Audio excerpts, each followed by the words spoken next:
Hello, everybody, and welcome back to ZakIsCinema. Welcome home, everybody. Today, we are going to be doing a spoiler review and discussion for the brand new movie, Scream 7. After decades of terror, Ghostface returns with unsettling new motives that draw Sidney Prescott back into another deadly cycle, forcing her to confront both old trauma and a dangerous new threat. If one of your biggest problems in life include having absolutely nobody to talk to about movies, but you really want to find somebody to talk to about movies, well, buddy, you have found somebody with that same exact problem. So ZakIsCinema is exactly where you need to be, and consider joining here. But obviously on the channel, we have been covering the entire Scream franchise leading up to Scream 7. So if you're interested in some of those thoughts on the rest of the franchise, feel free to check out those videos. But I've been anticipating this video and this movie here, but also very hesitant and nervous for the movie. So I guess without further ado,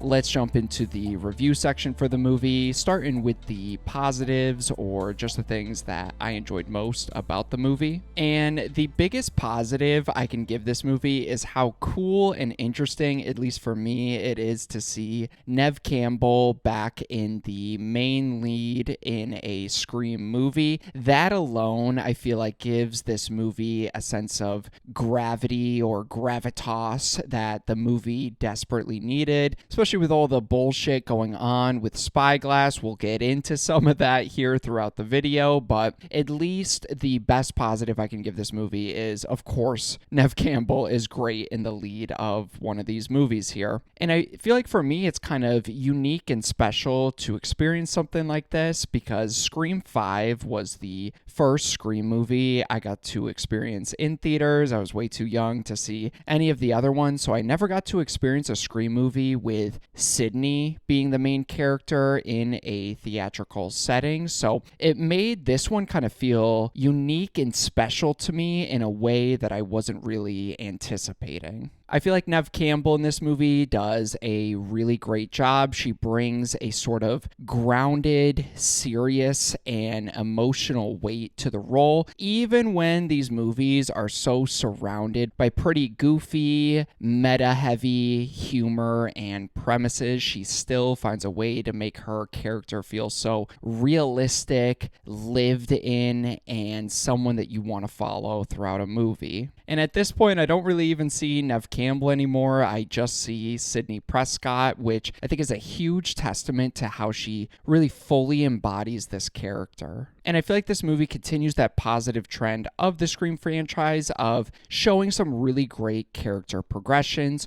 For example, I like seeing this Sidney, this version that is older and in this wiser later stage of her life. Now this middle-aged woman who is still defined by survival, but also so focused on protecting her family and everybody that she cares about. It's very interesting kind of getting to see her at this unique stage of her life that we haven't really seen before in any of these movies. And one small detail that I really like in this movie, going off of Neve Campbell's character, is I really enjoyed how she is married to a cop in this movie. It feels very natural considering how safe, understood, and protected she always felt with Dewey. But like I said in some of my other videos, Dewey is more of that brotherly role to her. So I think this way, her marrying a cop and starting a family with a police officer is such a nice, subtle character choice that really makes sense for her character. And I like seeing her with somebody like that. So I really enjoyed that small little detail and getting to catch up with Sidney all these years later. And it's definitely not the best out of the three most recent, including this one, Scream movies. But one thing that I've really praised a lot with these newer Scream movies, including now number 7, is just how much more serious and intimidating they have created the Ghostface character. And this movie definitely continues on that trend. There are some genuinely strong kills in this movie. For example, in the movie's opening, there's this painfully slow knife knife stab into one of the characters' heads where you can literally see the life from his eyes bleeding out from underneath him that I thought was really cool. There's also a really interesting drama club rehearsal kill where one of the girls, one of the friends of Sidney's daughter, is hanging from the ropes practicing a scene from the play that they're doing and swinging back and forth as Ghostface painfully slashes her as she is swinging across him,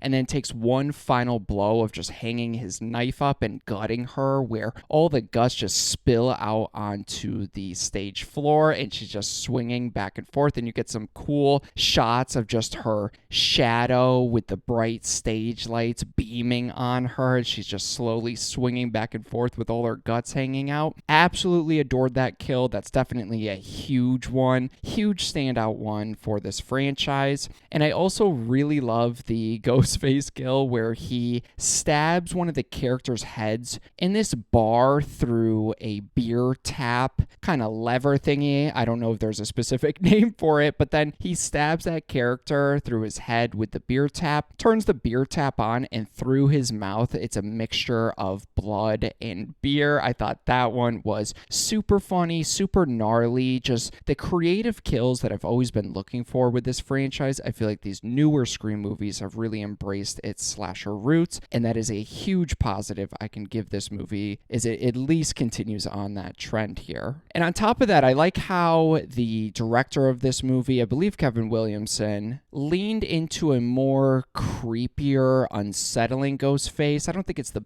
best in the franchise, but visually they do some cool things, and something I'm surprised they really haven't done before, where Ghostface is this black cloaked character with just a white mask. So there's about 3-4 scenes where Ghostface is kind of sitting in the foreground in darkness, and you can only see a little bit of his white mask because his cloak is blending in with the dark background. And some of those shots and scenes just really added to the intensity, genuinely unsettling, and I thought it was a cool stylistic choice. And I'm surprised they haven't leaned into that just a little bit more, but I like seeing some of that here. But yeah, unfortunately, that is going to be all for my positives here. Let's start getting into some of the issues, unfortunately. Jumping in here next is my mix section. And unfortunately, I have to put that character relationship of Sidney and her daughter Tatum in this category. I genuinely like seeing Sidney as this older woman now trying to move on with a family and getting to see how some of her past trauma affects her current life and her current parenting style and skills. But that being said, I think the conflict between Sidney and her daughter is just one of the most cliche versions of a family drama they really could have gone with. It's entirely built on just miscommunication, a problem that could have been resolved with one honest conversation that the characters just continue to refuse to have up until the last couple of seconds. So it's just so frustrating because it's not like a big family drama that's investful. It's just characters not communicating, which I feel like is the laziest thing you can do to artificially create some sort of sense of drama here. And sure enough, it is resolved by that exact conversation they could have had at any point, but decide to keep it for the last couple of minutes. It's not terrible. It's just extremely familiar, and I was hoping for something a little bit more layered or emotionally complex. And jumping off that, I unfortunately have to put this movie's opening in the mixed category, which I think is the first Scream opening that I have not had in my positives. No matter the quality of the movie, I feel like the openings are something you need to be there for, and this one just kind of fell flat while doing some interesting things like that cool knife kill we were talking about earlier. The opening isn't bad, it more just focuses on fun nostalgia, heavy time capsules and set pieces and Easter eggs. The idea of Stu Macher's house being turned into this stab and scream interactive Airbnb/museum that people can stay at is genuinely clever, funny, and interesting. But at the same time, just that setting just feels like a bunch of jangling keys in front of my face that doesn't really add a whole lot to this movie or the franchise as a whole. And leading to that, it just kind of becomes one of the most forgettable Scream openings. We follow two random, underdeveloped characters that we are never going to see or reference or hear from again renting this Airbnb. And, it's obvious from the start Ghostface is hiding in there because it'd be the easiest spot for him to hide in there because he could blend in with all the museum artifacts. And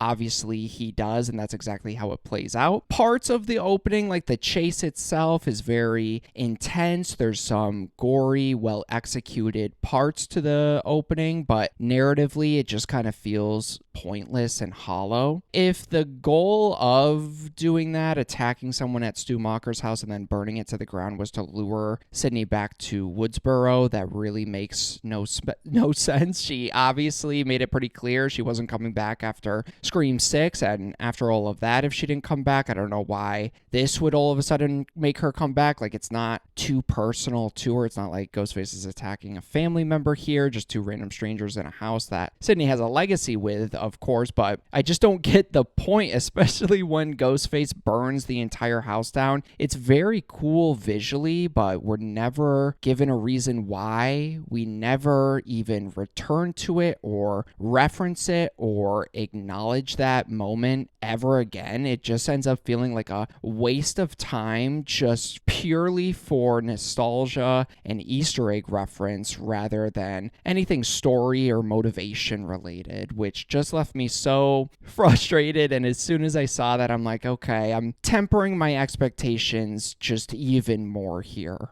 And with that said, let's jump into the negatives or the things that I just didn't really like about this movie. And to be completely transparent, I never really had super high expectations for this movie, obviously. Once the actresses Melissa Barrera and Jenna Ortega left as Sam and Tara and Radio Silence dipped out of this production hellhole, I immediately assumed this would be a pretty big downgrade, and somehow even going in with these modest, tempered expectations, I left the theater feeling pretty sad and uninspired. And I can't remember the last time I left a movie theater just kind of feeling nothing, not angry, not excited, just kind of empty, like contemplating, did I really just spend 2 hours of my life that I am never going to get back? And yes, I did. Yes, I did. My biggest issue with this movie, the thing that stands out to me the most, is it forgets to be a Scream movie. It's easily the least funny entry, almost has no meaningful meta commentary, and barely engages with that self-aware aspect that we have come to know and love from this franchise. It really does feel like such a generic slasher movie, which Scream was never meant to be, which is so frustrating, especially because Kevin Williamson is directing this, the writer of the original and some of the sequels here. And the movie just really feels like it has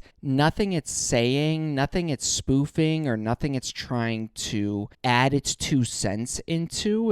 It vaguely gestures towards commentating about going back to the original, which plenty of the sequels have done that already, and that AI is bad. And that's about as deep and meaningful as it ever gets, which just feels so shallow from a franchise that has built itself on commentating and spoofing horror genres and tropes. And on top of that, the new characters and suspect pool are completely uninspired here. Everyone feels like a recycled version of past characters, which makes everybody kind of suspicious and no one that interesting or that you're kind of questioning at the same time. It just kind of feels like we're going through the motions with the suspect pool category of these movies. And even worse, the movie just completely feels disconnected from Scream 5 and Scream 6. It doesn't even attempt to continue these stories and act as if they had never even mattered. And I know there's so much behind the scenes bullshit with stupid spyglass. I might even make a video on that, but firing the actresses, putting like $500,000 into rewrites and reproduction for this movie just so they could shit it out, just so they could make some more money, is just so depressing depressing to experience as a fan of this franchise. If you're wondering, Sam and Tara are never once hinted at, mentioned, or referenced. Chad and Mindy return, but like, who cares?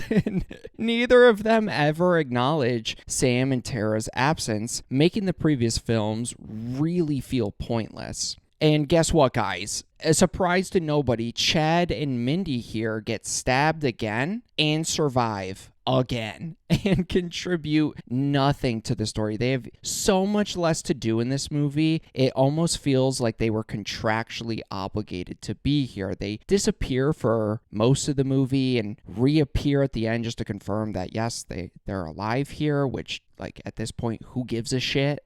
And Gail is again just reduced to the reporter with an attitude, which I guess at this point, that's just what she's forever gonna be. And it's just kind of disappointing, especially after Scream 5. You think the killing of Dewey would really have set her off on this different arc, but it just all feels like so meaningless. She shows up very briefly again with Chad and Mindy. They kind of team up, and Chad and Mindy are somehow Gail's interns, which I don't know how that happened, but Gail here disappears again with them, adds nothing really meaningful or anything unique or different to Sidney's story. It's just kind of rehashed and recycled plots and themes. And my God, let's just get into it, guys. The killer reveal is awful. The entire build-up to Stu is just so disappointing. The movie teases Stu's return, and they kind of ruined it with announcing he was going to return, and it's just the laziest thing I've ever seen. The very first call Sidney gets in this movie is Ghostface, and then Ghostface starts to FaceTime Sidney, and then it's just Stu on the FaceTime. He appears. There's no mystery, no build-up, and it genuinely looks like AI footage, which immediately killed any intrigue. Like, it looks obviously kind of fake, and it just feels like such a harsh shift and just a random-ass cameo that just, as soon as that happened, I'm like, okay, so this is definitely not Stu. They're doing a deep fake AI commentary, I guess, but it really looks like the movie makers here used AI to do it, because just something feels so uncanny about it. You can always tell that Stu is not talking to Sidney and Sidney is not talking to Stu. There's just some green screen effects going on there. And eventually, as the surprise to nobody, when the movie finally confirms that Stu is not back and is dead and this is just a deep fake AI, the killers go on a bizarre rant showing AI cameos of Dewey, Mrs. Loomis, Sidney's brother from the third movie, which none of them have any narrative purpose to this one, really aren't leaning into anything or building up into anything. Like, there's no purpose other than for people in the audience to go like, oh my God, look who it is.